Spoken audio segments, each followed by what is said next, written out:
Baik Tribuners, Majelis Hakim Pengadilan Tindak Pidana Korupsi atau Tipikor Jakarta ini membacakan putusan atau vonis terhadap dua terdakwa kasus dugaan korupsi rekayasa penghitungan pajak.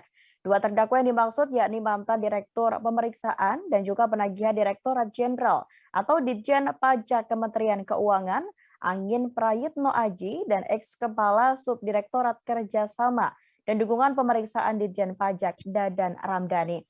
Nah, Tribuners, untuk informasi lebih lengkapnya, kami sudah terhubung bersama dengan rekan kami, Rizky Sandi Saputra dari Tribun News. Halo, selamat petang, rekan Rizky.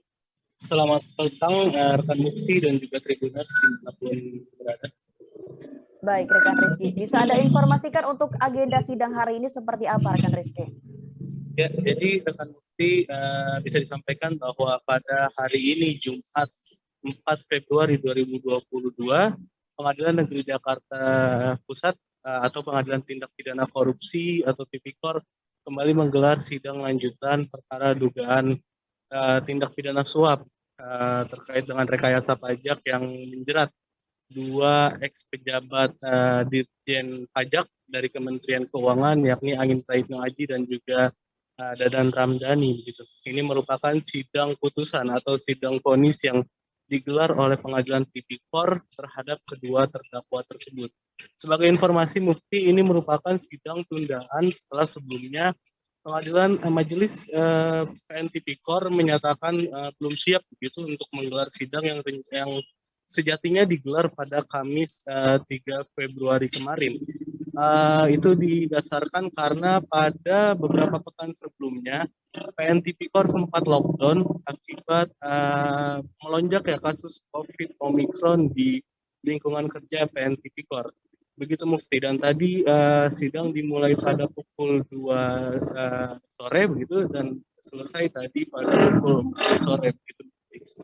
Baik, baik Rizky. Lalu dari pantauan Anda di sana dan informasi yang Anda dapatkan untuk vonis hakim untuk para terdakwa ini bagaimana?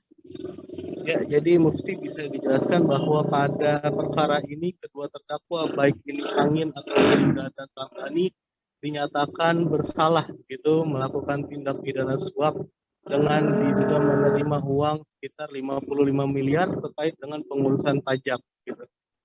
Atas perkara ini Angin divonis 9 tahun penjara dan didenda 500 juta dengan subsidiar 3 bulan penjara, sedangkan untuk Dadan ini divonis 6 tahun penjara dengan denda 300 juta dan subsidi penjara 2 bulan gitu. Tak hanya itu, pada persidangan ini juga majelis hakim menjatuhkan vonis tambahan itu berupa uang pengganti yakni senilai 3,3 miliar rupiah dan juga 1.079 uang dalam mata dolar Singapura, begitu Mufti. Baik, Rizky. Lalu dari informasi juga yang Anda dapatkan, apa yang terjadi, apa yang menjadi pertimbangan sendiri untuk hakim ini menjatuhkan hukuman yang sudah Anda sebutkan tadi berupa penjara dan juga denda begitu? Ya.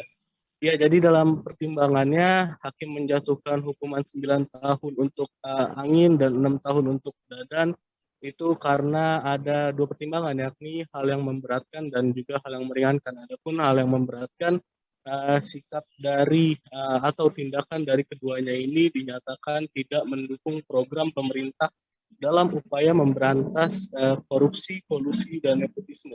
Tak hanya itu, dalam selama persidangan ini juga kedua terdakwa dinyatakan hakim tidak mengakui penyesalannya bahwa telah melakukan tindak pidana korupsi.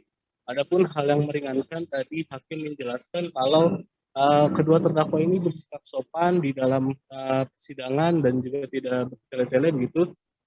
Dan juga satu diantaranya yakni kedua terdakwa belum pernah dihukum begitu Mufti.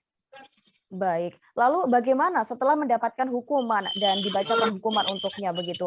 Bagaimana langkah hukum yang akan ditempuh oleh kedua terdakwa, Rizky?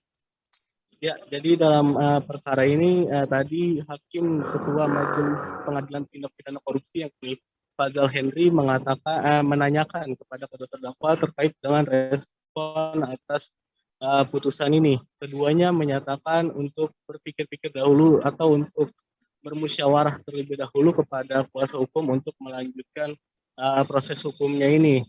Tadi juga Fazal Henry menawarkan untuk apakah keduanya akan banding, dan keduanya juga menyatakan akan pikir-pikir dulu. Oleh karena itu tadi Fazal Henry mengingatkan untuk kedua terdakwa sedianya memanfaatkan waktu 1 pekan atau 7 hari untuk menentukan sikap atau langkah hukum selanjutnya terkait dengan vonis ini. Karena jika tidak, maka dengan begitu putusan ini sudah inkrah gitu di mata hukum dan tidak bisa untuk melanjutkan banding begitu, Mufti. Baik, Rizky. Terima kasih Rizky atas informasi Anda. Selamat bertugas kembali rekan Rizky. Terima kasih sudah nonton. Jangan lupa like, subscribe, dan share ya.